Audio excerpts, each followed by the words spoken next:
நமது ஆண்டவரும் இரட்சகருமாகிய இயேசு கிறிஸ்துவின் இனிய நாமத்தினாலே அனைவருக்கும் அன்பின் வாழ்த்துக்கள். நாளிலும் இந்த நாளுக்குரிய வேத வசனத்தை வாசிப்போம். சங்கீதங்களின் புத்தகம் 96 சங்கீதம் 9 சங்கீதம் 96:9. பரிசுத்த அலங்காரத்துடனே கர்த்தரை தொழுது கொள்ளுங்கள், பூலோகத்தாரே நீங்கள் யாவரும் அவருக்கு முன்பாக நடுங்குங்கள்.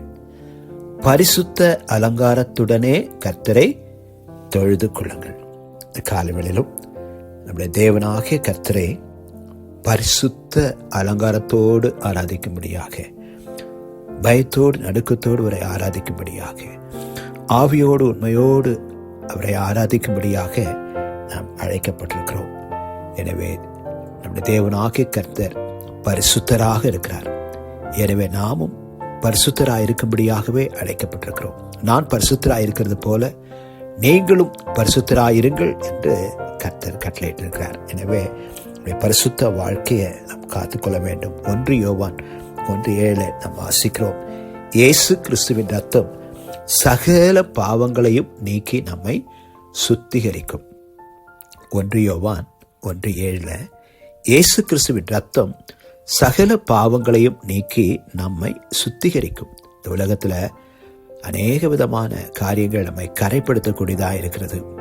அநேக காரியங்கள் நம்மை கரைப்படுத்தக்கூடிய சூழ்நிலையில இந்த சமுதாயமானது இருக்கிறது. எனவே ஒவ்வொரு நாளும் இயேசுவின் ரத்தத்தினாலே நம்மை ஒப்புக் கொடுக்கும்படி, ரத்தத்தினாலே கழுவப்படும்படியாக, இயேசு கிறிஸ்துவின் ரத்தத்தினாலே நம்மை சுத்திகரித்துக் கொள்ளும்படியாக நம்ம எப்பொழுதும் கவனமாக இருக்கணும். 1 கொரிந்தியர் 6:11 வாசிக்கிறோம். 1 கொரிந்தியர் 6:11 கர்த்தராகிய இயேசு கிறிஸ்துவின் நாமத்தினாலும் நமது தேவனுடைய ஆவியினாலும் கழுவப்பட்டீர்கள், பரிசுத்தமாக்கப்பட்டீர்கள், நீதிமான்களாக்கப்பட்டீர்கள். 1 கொரிந்தியர் 6:11 வாசிக்கிறோம். கர்த்தராகிய இயேசு கிறிஸ்துவின் நாமத்தினாலும் நமது தேவனுடைய ஆவியினாலும் கழுவப்பட்டீர்கள், பரிசுத்தமாக்கப்பட்டீர்கள், நீதிமான்களாக்கப்பட்டீர்கள். இயேசு கிறிஸ்துவின் ரத்தத்தினாலே, இயேசு கிறிஸ்துவின் நாமத்தினாலே, தேவனுடைய ஆவியினாலே நம்ம கழுவப்பட்டவர்கள், சுத்திகரிக்கப்பட்டவர்கள், பரிசுத்தமாக்கப்பட்டவர்கள், நீதிமானாக்கப்பட்டவர்கள். எனவே அந்த சிந்தையோடு கூட, மிகுந்த கவனத்தோடு கூட இந்த உலகத்தில் நம்ம பரிசுத்தமுள்ள வாழ்க்கையை வாழ்வதில் அதிக கவனம் செலுத்தி எச்சரிக்கையாக இருந்து நம்மை காத்துக்கொள்ள வேண்டும். யோவான் எழுதின சுவிசேஷம் 17:17 வாசிக்கிறோம். யோவான் 17:17 உம்முடைய சத்தியத்தினாலே அவர்களை பரிசுத்தமாக்கும், உம்முடைய வசனமே சத்தியம். யோவான் 17:17 வாசிக்கிறோம். உம்முடைய சத்தியத்தினாலே அவர்களை பரிசுத்தமாக்கும், உம்முடைய வசனமே சத்தியம். கர்த்தருடைய வசனம் சத்தியமா இருக்கிறது. வசனத்தினாலே, சத்தியத்தினாலே பரிசுத்தமாக்கும்.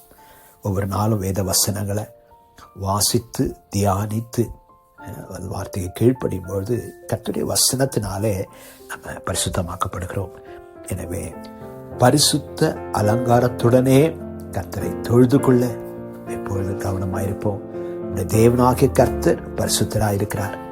அவருடைய பிள்ளைகளாகிய நாமும் பரிசுத்தமுள்ள வாழ்க்கை வாழ்ந்து கர்த்தருடைய வருகைக்கு நாம் ஆயத்தப்படுவோம். இதோ பரிசுத்தமாகிறவன் இன்னும் பரிசுத்தமாகட்டும், நீதி செய்கிறவன் இன்னும் நீதி செய்யட்டும் எழுதப்பட்டிருக்கிறது. எனவே இன்னும் பரிசுத்தமாகுதலில் வளர்ந்து பெருக பரிசுத்த ஆவியானவர் நமக்கு வழி நடத்துவாராக. ஜெபம் செய்வோம். அன்பின் பிதாவே, அருமையான காலவேளைக்காக நன்றி செலுத்துகிறோம். பரிசுத்த அலங்காரத்துடனே மை தொழுது கொள்ள, ஒவ்வொரு நாளும் பயத்தோடு நடுக்கத்தோடு மை பணிந்து கொள்ள எங்களுக்கு கிருபை தாங்கப்பா. உடைய வசனத்தினாலே எங்களை சுத்தமாக்குகிறீர், உடைய ரத்தத்தினாலே எங்களை சுத்தமாக்குகிறீர், உடைய ஆவியினாலே எங்களை பரிசுத்தமாக்குகிறீர். நமக்கு நன்றி செலுத்துகிறோம். ஆண்டவரே, இந்த நாளிலும் இந்த ஜெபத்திலே பங்கு பெறுகிற ஒவ்வொரு பிள்ளைகளையும் ஆசீர்வதியும், பரிசுத்தப்படுத்தும்.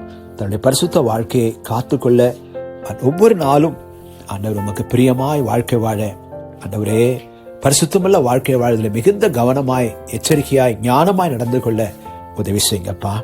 உடைய பிள்ளைகளை நாங்கள் ஆசீர்வதிக்கிறோம். இந்த நாளிலே போய்க்கிற வரத்திலும் பாதுகாத்துக் கொள்ளும். இந்த நாளில் எல்லா தேவைகளை சந்தியப்பா. எங்கள் தேசத்தையும் தேசத்தின் குடிகளையும் ஆசீர்வதிங்க தகப்பனே. ஸ்தோத்திரிக்கிறோம்.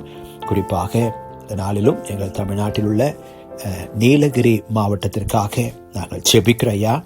ஆண்டவரே, நீலகிரி மாவட்டத்தில் உள்ள உடைய பிள்ளைகளை கர்த்தர் ஆசீர்வதிங்க, திருச்சபைகளை ஆசீர்வதிங்க, ஊழியர்களை ஆசீர்வதிங்க, வல்லமையாக எடுத்து பயன்படுத்துங்கப்பா.